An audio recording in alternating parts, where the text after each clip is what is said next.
touch, I could with just one touch, I could feel my body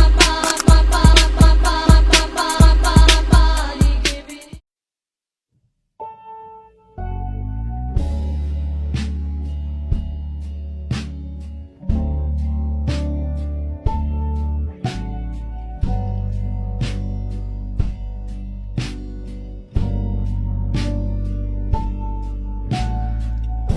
Teori kosmozoa atau panspermia adalah hipotesis yang menyatakan bahwa kehidupan di bumi tidak bermula di planet ini, melainkan berasal dari bagian lain alam semesta.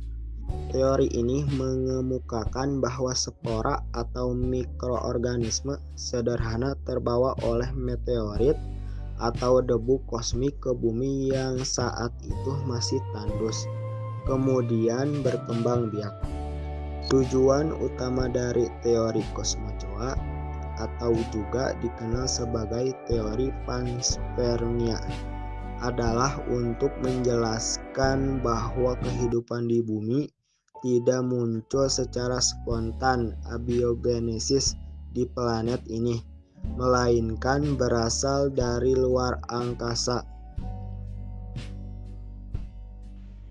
Nah, tadi selain dari pengertian dan tujuan kosmozoa, ada juga para penemu atau pencetus teori kosmozoa ini. Nah, para penemu dan pencetus kosmozoa ini ada 3 orang. Yang pertama itu ada Hermann von Helmholtz, itu dari negara Jerman. Yang kedua itu ada William Thomson atau Lord Kelvin, itu dari negara Inggris. Dan yang ketiga itu ada Stefan Arrhenius, itu dari negara Swedia.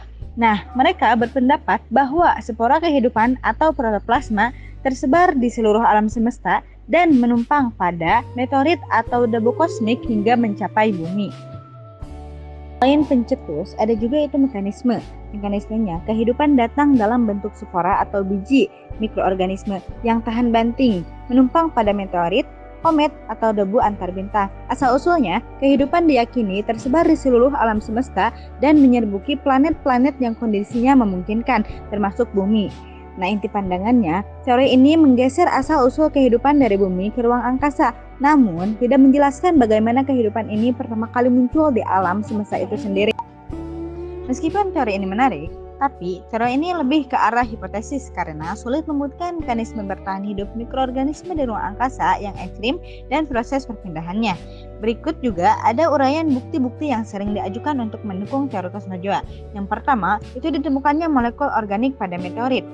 Beberapa meteorit yang jatuh ke bumi, seperti meteorit Martian, terbukti mengandung bahan organik kompleks, termasuk asam amino, bahan dasar protein, basa nitrogen, komponen DNA atau RNA, dan gula. Hal ini menunjukkan bahwa bahan pembentuk kehidupan ada di luar angkasa. Analisis pemikiran kosmozoa.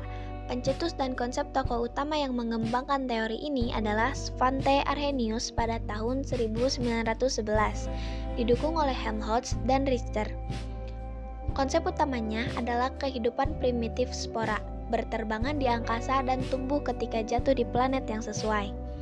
Inti pemikiran yaitu teori ini berasumsi bahwa spora bakteri mampu bertahan dalam perjalanan antariksa yang ekstrim, suhu rendah, radiasi tinggi.